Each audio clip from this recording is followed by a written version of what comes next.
Hello everybody, my name is Henk Jansen from Palo Alto Networks, and today I want to show you some highlights on the topic of traditional endpoint security.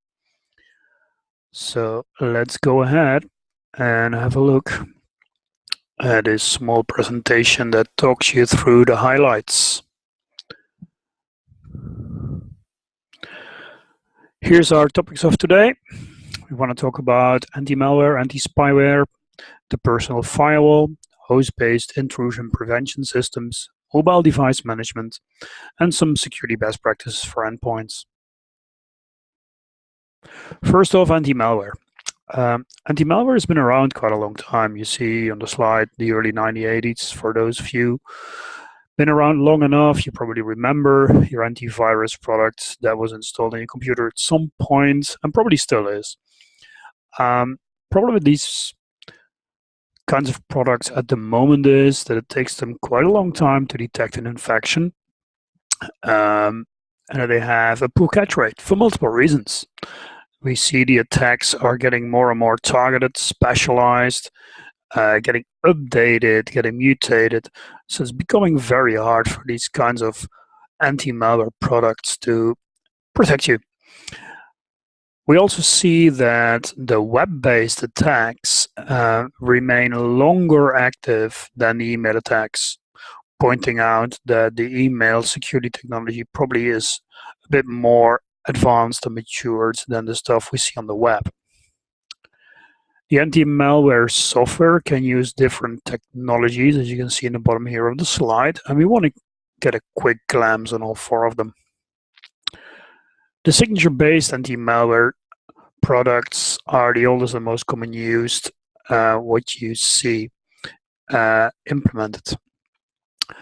They require a endpoint that has an installed engine, the antivirus product, and that will scan your hard disk and your memory to find the malware.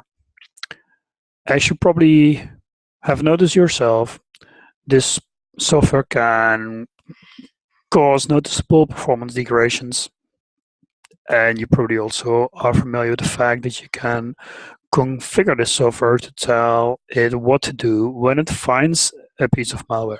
Quarantine it, delete it, just alert you, or a combination of things. To make the software work, the signature-based anti-malware vendor continuously needs to collect samples of malware and needs to create signature files to stop that malware. He then has to distribute that new signature file to all the endpoints deploying his engine. All in all, these products give you quite limited effectiveness. That is just by their design. They're reactive, which means a zero-day attack, which is an attack for which the vendor does not yet have a signature, will just not be possible to stop. And if you think there are a million of new variations of malware each year, and that a very high percentage nowadays of that malware is very target specific, you can imagine it becomes very hard to create the signatures to protect everybody against every attack. The container-based anti-malware software uses a slightly different approach. What they try to do is to wrap a protective barrier around all the running processes on your computer. And then if one of those processes turns out to be malicious or goes malicious, that can be detected and the process can be terminated. Now for this, to make this thing work, you need to have a lot of knowledge about every possible application and what it should and should not do in your computer and how it interacts with all the other components on your computer. Quite a hard task to set up. It typically also consumes quite some power and resources on your computer. And we have seen cases where the container creating software becomes a target of the attacks themselves, making this approach, again, quite not as good as you might want to have it.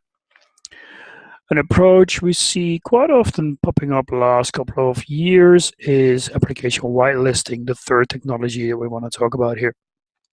It's a very useful attack to reduce the attack surface that the anti-malware can grab onto, and it uses a positive control model, meaning you can only run as a user the applications on your computer that your administrator whitelisted. The rest is just not allowed.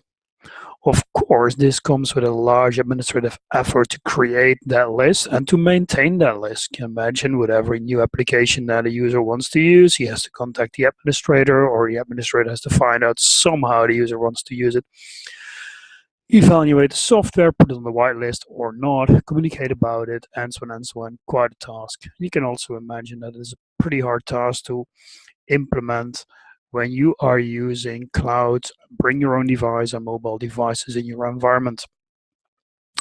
Another problem with application whitelisting is what happens when an application actually is exploited. Because your computer is trusting that application can do now everything. Probably that was not the goal of application whitelisting, but it's a nice negative effect from the point of view of the attacker. It's a positive effect. The next malware technology is anomaly detection. What this will do is it will take a baseline of the normal activity on your computer, and then based on several different technologies that all use mathematical algorithms, can find out that something strange is happening on your computer. This technology sounds interesting because it says mathematical algorithms, but in fact, it causes a high false positive rate and has limited effectiveness in real life. Good. So that covered the anti-malware group. Let's quickly move to anti-spyware. Anti-spyware is very similar to anti-malware. It just looks for slightly different things like adware, strange components and web applications, and other tools that share what you are doing on your computer to somebody who is interested in that. Keylogger, stuff like that. Since this is so similar to the topics we saw a minute ago, we'll not go any deeper in here in the overview, but yeah, it comes with the same type of technologies and the same type of problems. The next technology is the personal firewall. The personal firewall tries to overcome the problem that traditional network level port-based firewalls do very little to nothing to stop attacks once the attacker passed the initial barrier that the network firewall was, in some cases still is. The policy in the personal firewall, either created for a local machine or for a whole group of machines, then controls what traffic can be going in or out of that computer. It's often used on laptops for road warriors who use a lot of public, uncontrolled wireless connections. And when you use that same firewall in your local network, of course, it gives you an additional layer of protection on top of the already existing security measurements you have, for instance, your traditional firewall. Problems with personal firewalls is that they are often the target of attacks from the modern malware that the bad guys try to install on their computers. Another network-based solution, the network intrusion prevention system, is also having a brother that can be installed on a local endpoint. It's called the host-based intrusion prevention system. And of course, that also requires a piece of software installed on your computer.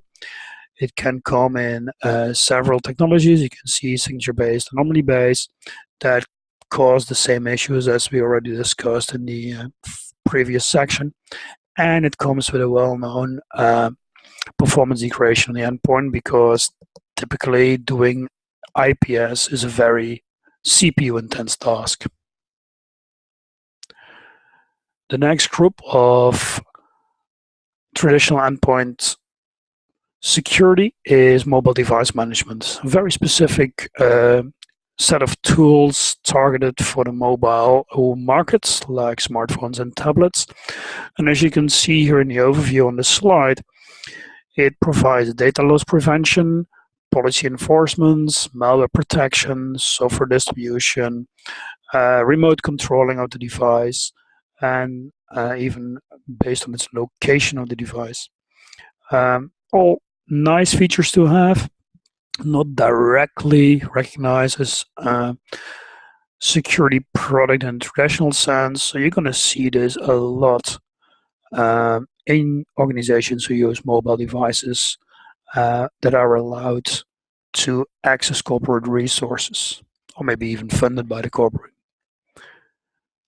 The last part of this quick overview talks about best practices. As you have seen in the previous topics, none of them is 100% waterproof, and that is why most organizations implement endpoint security best practices to make sure that the attack surface is as small as possible and that people uh, and administrators try to do their best to keep it like that. The two major things in endpoint security best practices are patch management to make sure that the software on the endpoints is up to date and stays up to date, and configuration management, where the administrators try to make sure they have a set of tools on the endpoint installed and standardize that to make sure that nothing else can be installed and what is installed is what the users need. All right.